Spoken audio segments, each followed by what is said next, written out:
agak melanjutkan. Oke, putar ka dieu teh sa. Tah kitu nya kuduna teh. Halo, selamat pagi. Jumpa lagi dengan pelajaran bahasa Indonesia. Marilah kita belajar struktur bersama Ibu Erni Nurila SPD MMPD. Struktur kita pelajari ada morfem dan kata, klausa dan kalimat, kalimat tunggal dan kalimat majemuk. Morfem adalah satuan bahasa terkecil yang memiliki makna. Tidak dapat dibagi lagi menjadi sesuatu yang lebih kecil. Pada contoh tersebut, contohnya ke hadir secara terus-menerus dan menggantikan hal yang serupa, yakni tingkat atau derajat. Ke juga tidak bisa dipecah lagi ke dalam bentuk yang lebih kecil. Maka dari itu, ke merupakan morfem. Morfem itu tidak bisa berdiri sendiri tanpa didukung oleh morfem lain. Kata. Kata adalah kumpulan dari beberapa huruf yang membentuk sebuah makna tertentu. Ciri-ciri kata adalah terdiri dari beberapa huruf, memiliki makna, memiliki fungsi tertentu dalam tata bahasa, dapat dibentuk menjadi frasa, klausa, atau kalimat apabila digabung dengan kata lain.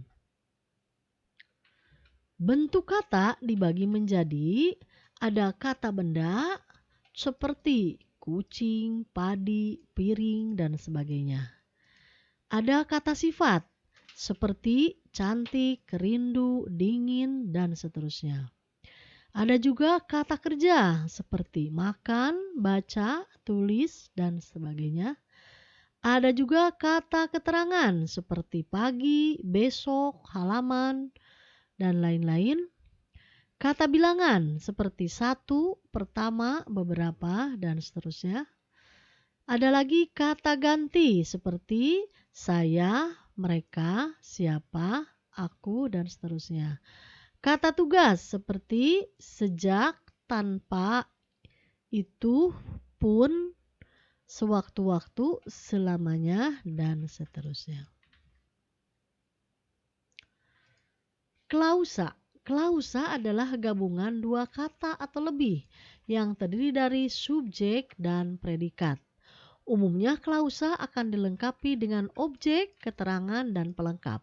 Tetapi walaupun hanya satu kalimat itu hanya dua predikat, yaitu dua jabatan subjek dan predikat, maka itulah ciri sebuah klausa. Klausa hanya bisa terdiri dari subjek dan predikat. Pengertian klausa. Menurut para ahli, ada beberapa ahli di sini. Yang pertama menurut Rusmaji, klausa adalah unsur dalam suatu kalimat, di mana mayoritas kalimat terdiri dari dua klausa. Menurut H. Alwi, klausa merupakan suatu sintaksis yang terdiri dari dua kata atau lebih yang mengandung unsur predikat. Ciri-ciri klausa. 1. Gabungan dari dua kata atau lebih. 2. Terdapat subjek dan predikat. 3. Berfungsi untuk menjadi tata bahasa di dalam suatu kalimat. 4. Tidak berintonasi dan tidak memiliki tanda baca. 5. Memiliki satu predikat. 6. Terdapat subjek yang tertulis atau tidak tertulis. Jenis-jenis klausa. Berdasarkan strukturnya, ada yang disebut dengan klausa bebas dan klausa terikat. Berdasarkan fungsinya, ada klausa subjek dan klausa objek. Setelah klausa, maka ada yang disebut dengan kalimat.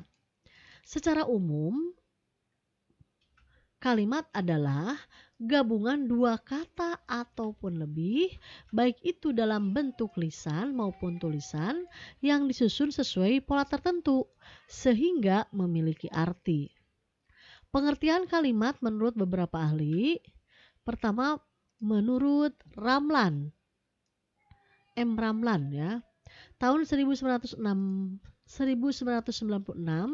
mengatakan bahwa kalimat adalah suatu gramatikal yang dibatasi oleh adanya jeda panjang yang disertai nada akhir turun atau naik. Menurut Krida Laksana pada tahun 2001, kalimat sebagai satuan bahasa yang secara relatif berdiri sendiri, mempunyai pola intonasi final, dan secara aktual maupun potensial terdiri dari klausa.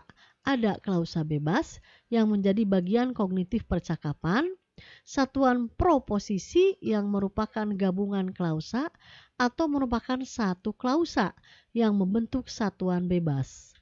Jawaban minimal, seruan, salam, dan sebagainya. Unsur-unsur kalimat terdiri dari ada subjek, predikat, objek, keterangan, dan pelengkap. Ciri-ciri kalimat. Pada bahasa tulis diawali dengan huruf kapital dan diakhiri dengan tanda titik.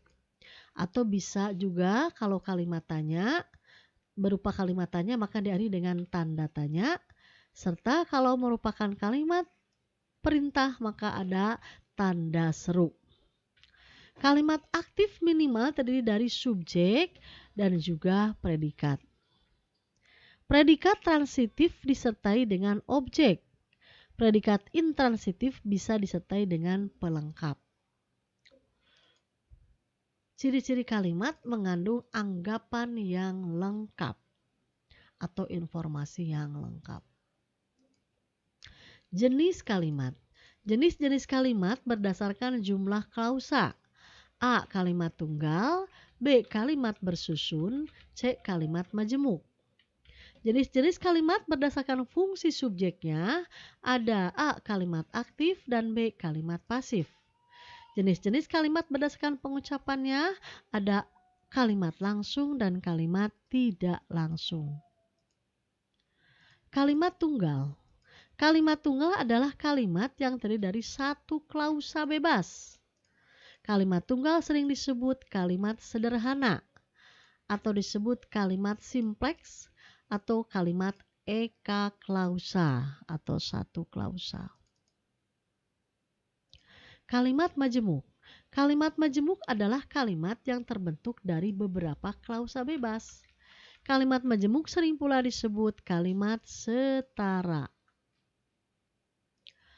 Kalimat majemuk ada kalimat majemuk setara, kalimat majemuk bertingkat.